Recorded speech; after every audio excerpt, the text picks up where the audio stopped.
There's a quiet courage to a story that asks us to sit with grief, laugh at the messy bits of life, and unexpectedly believe in the strange, tender ways people try to fix one another.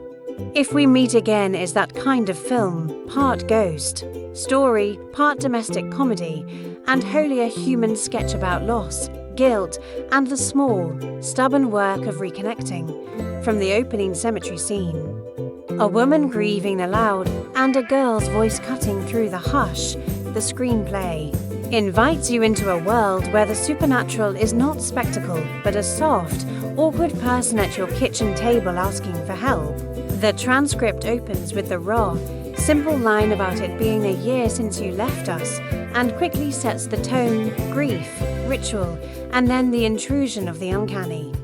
What makes this story sing is how the ghost, Martina, arrives not as a threat but as a blunt instrument of emotional truth. She barges into Austin's life and his living room, and what begins as comic irritation, friends thinking he's gone mad, awkward attempts to prove the ghost's existence, morphs into something more humane. Martina is mischievous, insistent, and oddly maternal in her demands. She wants one thing done: reunite her husband with the daughter she lost, and she'll haunt the living until it's done. The transcript gives us a steady series of scenes where disbelief, blame, and curiosity bounce off each other. Those exchanges feel lived in because the dialogue leans into real, flinty reactions rather than melodrama. Performance-wise, as heard through the dialogue, the emotional peaks are uncannily believable. Austin's bewilderment, Annabelle's exhaustion, and the raw grief of Mac, the father who's been reduced to a shadow after losing his wife, are all present in the lines. You can hear the shame, the embarrassment, the love, even when the scene asks them to be funny. Martina's voice is a curious mix of plaintive and cheeky. She's a ghost who sings lullabies and orders people around with equal conviction, and that tonal balance keeps the film from leaning too hard into horror or comedy. When she finally tells Austin to talk to my husband and tell him the truth, it's less a supernatural command and more a moral shove that propels the plot toward redemption. The film's structural cleverness is how it uses the ghost as both plot device and mirror. Martina's presence exposes fractures in relationships, the ways friends joke to mask fear, the ways a partner can feel abandoned when the other begins to talk to the air. At several points, the transcript lands on everyday domestic moments: food, remotes, silly jealousy, and then interrupts them with spectral insistence. That juxtaposition is the movie's strength. It says grief isn't only about the big cinematic gestures, it lives in the remote you can't find, the dinner you burn, the promise to your child. The scenes where Martina finally leads the group to the truth about Lisa's disappearance are quietly triumphant. They're not solved by exorcism or spectacle, but by awkward diplomacy, courage, and conversation, emotionally. The payoff is honest and oddly restorative. The moment Martina's work is done and she prepares to cross over, to find rest after making sure her family will be taken care of, lands because the film earned it. There are real conversations, confessions, and moments of forgiveness. Beforehand, the transcript culminates with reconciliation, Mac learning the truth, the child being reunited, and Martina finally able to say goodbye with a line that loops back to the film's title, "Till we meet again."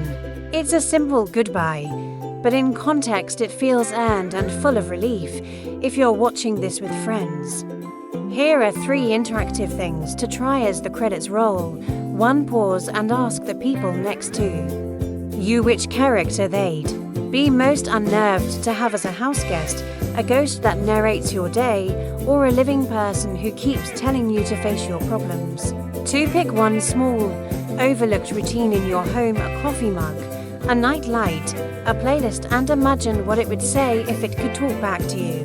Would it be gentle, furious, apologetic? 3, drop a line in the comments. What would you do if someone you loved kept appearing?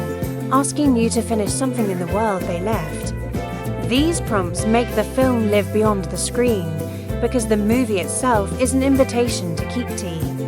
Alking.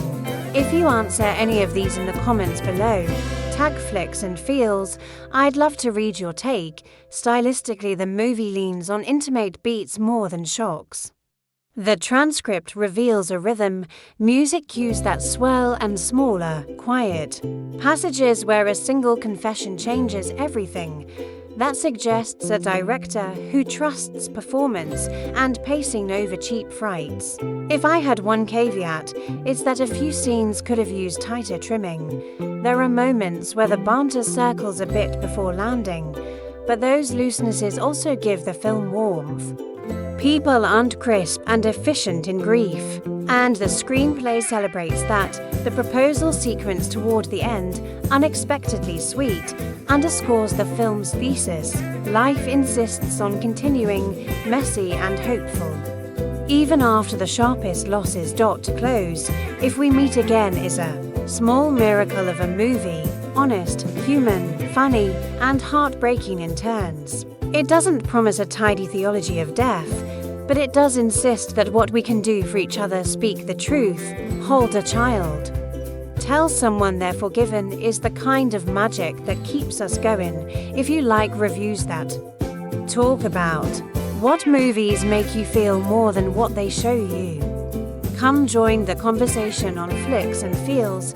I'm recommending your channel here because this film is the kind of voice that belongs in long, generous discussions about how cinema holds grief. Subscribe, drop your thoughts in the comments, and if you time your reading, this whole review should give you a comfortable 5 minutes of reflection. Maybe more if you pause and answer those interactive prompts. Until we meet again in the comments. Take care.